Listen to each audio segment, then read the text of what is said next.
Charlie X was the second Star Trek episode that television audiences would get to see. It's filled with themes and images that set it apart from the usual science fiction of the time. This episode sent a message: we're not going to be what you expect from a prime-time science fiction series. Charlie is a lost adolescent, unsure of his feelings, uncertain about his powers, unable to control his emotions. He's a loose cannon aboard the Enterprise, a danger to himself and the crew. What makes Charlie interesting is that he never ceases to be a sympathetic character. Psychologists might say he's a victim of his upbringing. If that's true, we can blame the Thasians, the race of beings who raised Charlie after everyone else aboard his spacecraft died in a crash. The Thasians gave powers to Charlie far beyond what mortals possess, so that he could survive the loneliness and the dangers of Thasus. Power over life and death. It was the theme of the second pilot, Where No Man Has Gone Before, and it would be a theme that many Star Trek episodes would return to. Meet Charlie X. And I like Charlie X because that was really kind of written for me. D.C. Fontana. Gene Roddenberry wrote it, but D.C. Fontana, I think it was her idea. Gene knew that I wanted to be a writer. Gene didn't really care whether you were, what gender you were or how old you were, because I was quite young at the time, or what color you were. He just wanted somebody who could write well or act well and fulfill a role. It's a wonderful part for Rand, also because I got a chance to work with Robert Walker Jr., who never came out of his dressing room the whole time we did the show. He did not want to get close to us because he was supposed to be alienated from us, from another planet, and very strange. Are you a girl?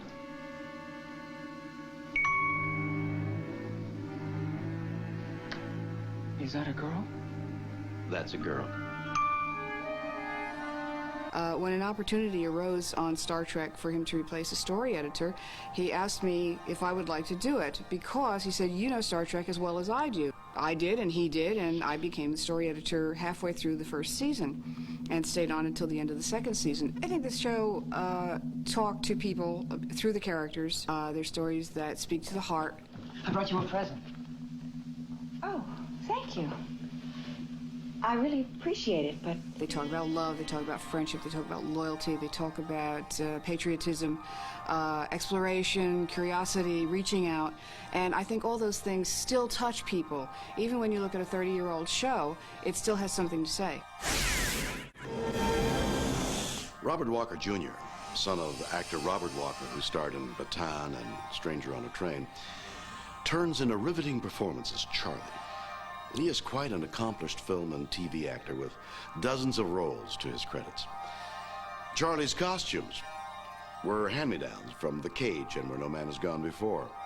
The brown tunic that he wears looks like it was once Kirk's shirt, with a command emblem still visible on the belt. And now it's blooper time. In the sickbay scene, a reflection of Charlie standing up is clearly seen in the screen over Charlie's bed, but when the camera returns to him, Charlie's lying down. Trekkies ask me all the time, how long does it take to get from the transporter to the planet? And I always say, 17 seconds. A lot of technical stuff has come to pass. We had communicators Acknowledged. and phasers. It's a show that's timeless. In other words, it keeps evolving each time we go to another planet, or each time the space shuttle takes off, each time we go where no person has gone before. It just perpetuates Star Trek.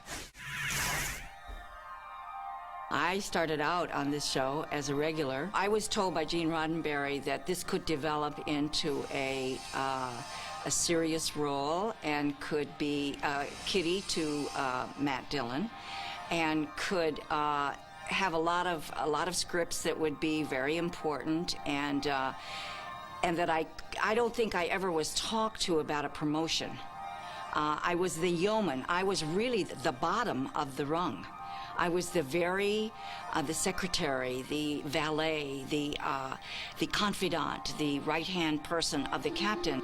Gentlemen, Rand, this is Charles Evans. Show him to his quarters and drop his records out with Dr. McCoy's office, if you will. Yes, sir. Come with me, please. The young, innocent Janice Rand, who was brought aboard on her first assignment and was introduced to this wonderful captain and the crew, and she had her duties to perform, and she wanted to be good, and she wanted to be perfect. I have something for you. Charlie X came aboard and fell in love with me, and I didn't know what to do with him. Pink is your favorite, isn't it? You don't walk into a room without knocking. Don't ever lock your door on me again, Janice. I love you. I had to go to Kirk and say, what am I going to do with him? You know, you're gonna have to explain the birds and the bees to him, Captain. He's going to get hurt, and I have all those tender moments with Bill. Captain, I've seen the look before. And if something isn't done, sooner or later I'm going to have to hurt him. And Bill is standing there looking at me with those eyes. You know, he's such a hunk. And he looks at you with those eyes and that face.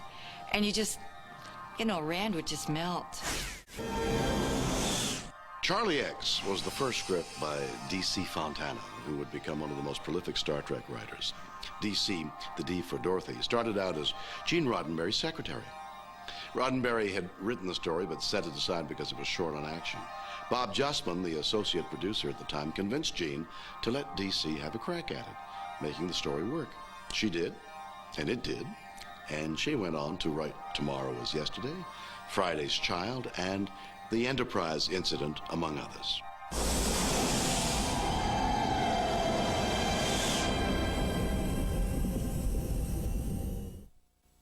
Tomorrow on Star Trek, the Sci-Fi Channel Special Edition. Captain's log, stardate 1312.4. The next mission of the Enterprise takes us into an unknown force field which affects the destiny of my closest friend. I understand you least of all. Gary told me that you've been friends since he joined the service, that you asked for him aboard your first command. It is my duty, whether pleasant or unpleasant, to listen to the reports, observations, even speculations on any subject that might affect the safety of this vessel. It's like a man who has been blind all of his life, suddenly being given sight. Sometimes I feel there's nothing I couldn't do in time. Some people think that makes me a monster, don't they, Jim? What would you do in my place? Kill me.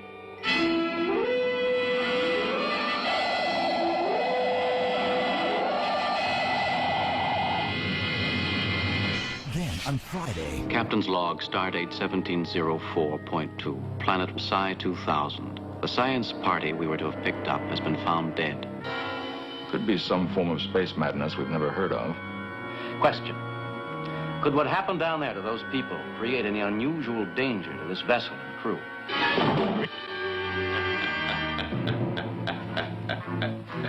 No escape for you.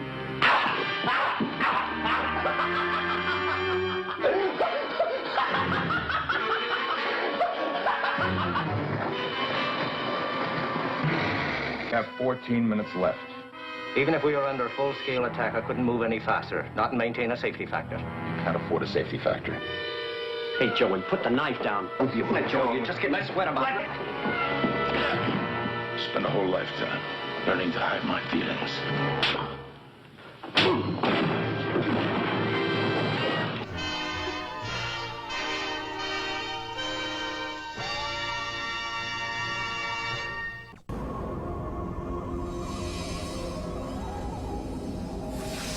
I'm Leonard Nimoy, and you're watching Star Trek on the Sci-Fi Channel. Mr. Spock, where are you? Join the man who was there shot one, day one. Spock, do something! Leonard Nimoy hosts Star Trek, the Sci-Fi Channel Special Edition. Tonight at 11:30 p.m. Eastern.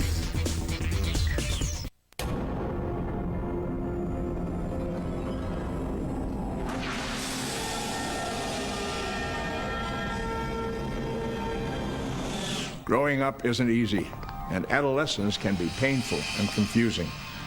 In 1966, a whole young generation was trying to figure out where it fit in.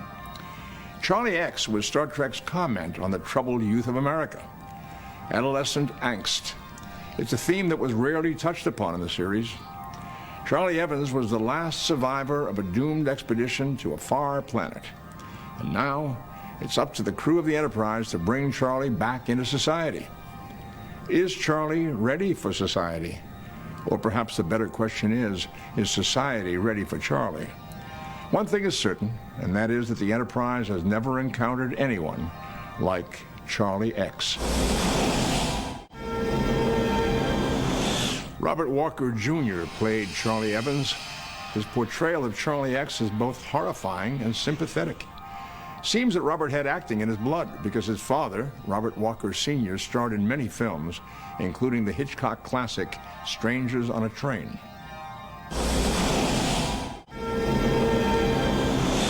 Charlie's problems may have been a bit stranger than those of the average teenager, but in the late 1960s, life was certainly not simple for anyone of Charlie's age. While the war in Vietnam escalated, a young generation was becoming aware of its individuality. No longer content to blindly follow and accept the constraints of society, they found their voice through rebellion and protest.